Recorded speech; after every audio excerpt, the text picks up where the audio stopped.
What is one thing that adds depth to your UI designs? The answer is almost always shadows. Now, it's easy to get layouts right, typography right. Based on the video that I did last time, you can always go watch it after you watch this video. Shadows play such an important role in UI design, but we often overlook it. I'll be dividing today's video into two important parts. In the first part, I will be going over why shadows are important and what role do they play in our designs.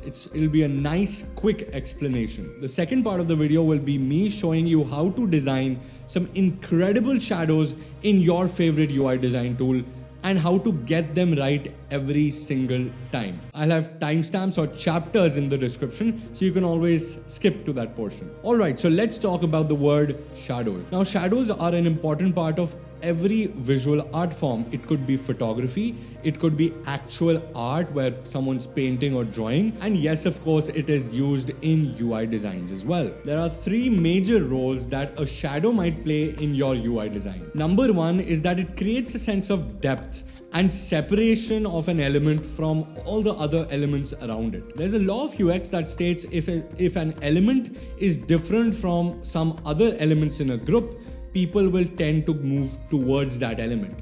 And that is what shadows helps to do. Imagine a 3D object without any shadows. It will start looking more flat and it will seem as if it's in the air somewhere and not in front of an actual surface. Imagine a card to be a piece of paper on a floor or on a table. If you lift it up, there will be some shadow that emerges right below that paper. Number two, in UI design specifically, is that it defines the state of a particular element. I'm sure everyone has seen the mouse being hovered over a card and the card lifts up with a sense of shadow right behind it. Doesn't that make you feel like you can either click on it or that particular card or element is in focus? Same with buttons. If you've read the book Don't Make Me Think, it tells you why adding shadows can be beneficial to make a button look like a button. And if we think of it, shadows also help in the user flow. When you land on the website, the user flow ideally wants the users to move from one page to another by clicking on, say, a card. If you move your mouse over that card and nothing happens, you will think twice before even clicking on it. But if the shadow appears, you'll think as if you can click on it. That's what user behavior is all about. And when that happens, it helps or assists the user in going from one page to the other page. The angle of light silly. Shadows are cast on a surface because there is some source of light coming from a certain direction. If you look at any mobile app on your phone, you will see that the light is moving from top to bottom, because the user is generally moving from top to bottom. If there was a source of light right in front of the cards would be displaying shadows all over the page, which would look quite disgruntled, if I'm being honest. This again gives a sense of the user being in a certain environment. Last but not the least is like a branch to the point number one, which is separation. When you see two cards stacked right on top of each other, if there is a sense of shadow, you will not have to give any sort of borders. You might even get away with using the same color of the card as the background color. Something that we saw with neumorphism a lot. That is where the whole idea of neumorphism came from. Using shadows in such a way that it makes it look as if it's on a 3D plane of sorts. Alright, so now comes creating some brilliant shadows in your favorite design tools.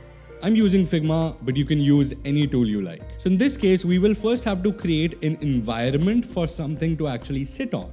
So rather than making it pure white, I want this artboard to be slightly grayed out.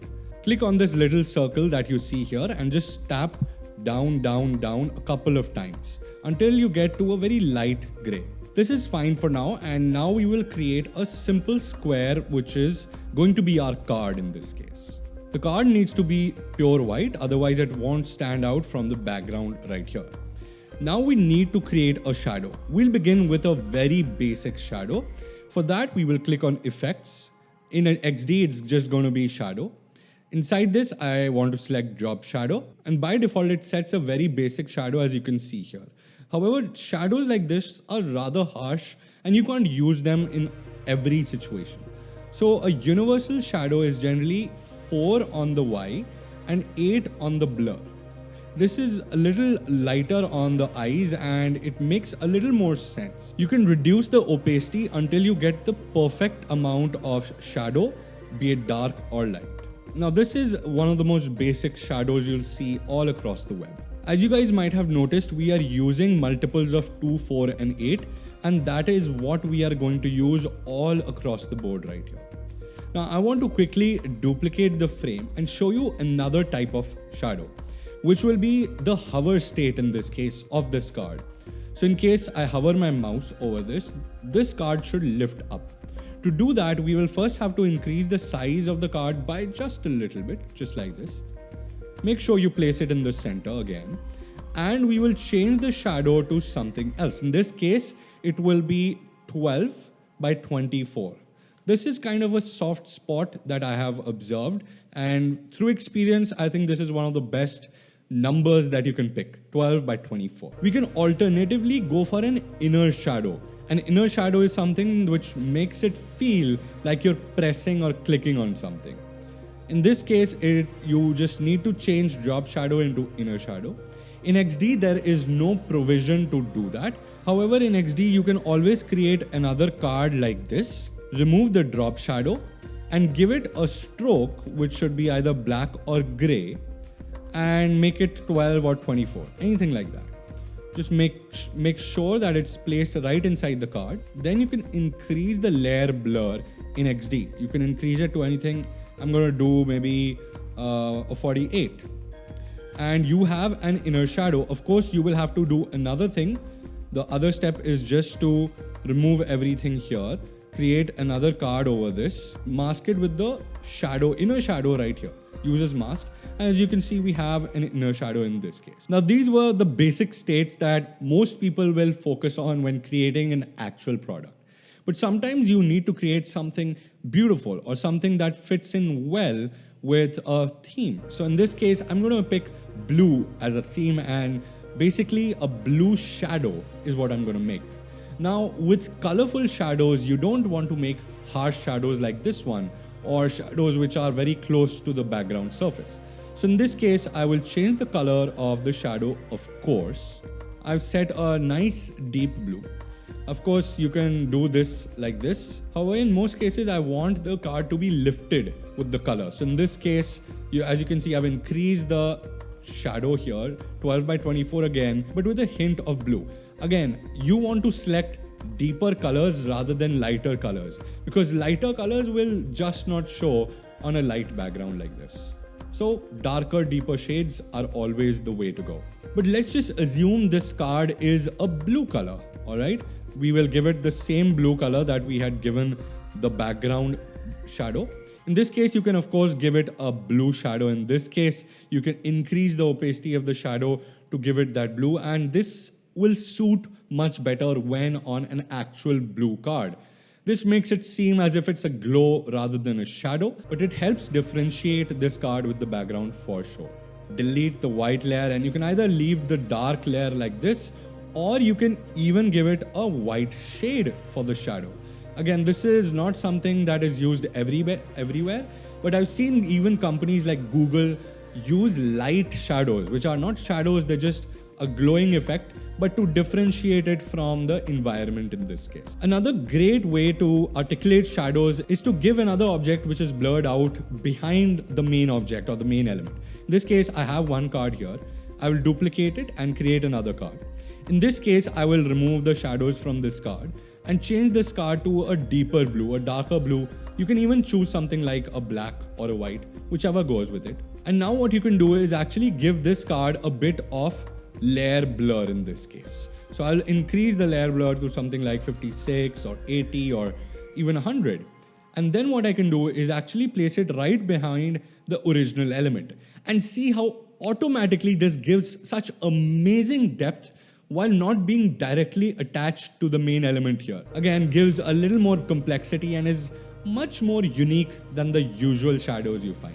Now, last but not least is something which is very important and is used in a lot of those artistic websites. It's called complex shadows. And in this case, you can create multiple shadows one on top of the other, or you can, in XD, you can just use multiple of these cards with different shadows. So one card will have a small shadow, the other card will have a larger shadow. In this case, it will be 24 by something like 48. And as you can see, there are different levels to the shadow now. There's a shadow which is closer to the object. There's one which is moving slightly away from the object, and that gives a little more complexity to the shadow. Now, there is a plugin in Figma which is very similar to a plugin in XD. I'll give all the links, of course. Shadow Maker. There are other shadow makers like Smooth Shadow, but in this case, Shadow Maker is one of the best. What this plugin achieves is very easy. It helps you create some very complex shadows with multiple layers. See how this shadow is moving way below what a normal shadow can do. You can increase or decrease the opacity as you like. You can change the color. You can even change the direction from here. So if you get confused with shadows and how the X, Y, and B values work, this is a great, easy tool for you. You can even increase or decrease the blur. Again, this is the same thing that you find on a normal shadow maker, but this is actually easier to use. You even have something called the advanced view. In this case, you can actually change values based on a certain curve. I will not be getting into curves, Bezier curves in this episode, but surely I'll bring it in later episodes. You can even change things like gap. How far should the shadow be from the actual object? In this case, see how the shadow is now being displayed on the bottom right like this. That was it for today's video. If you want more videos like this, make sure you subscribe to the channel. Also click the bell icon and give a thumbs up if you like the video. I come every Monday and Thursday, same time, same place. So I'll see you next time. Until then, take care of yourself. God bless.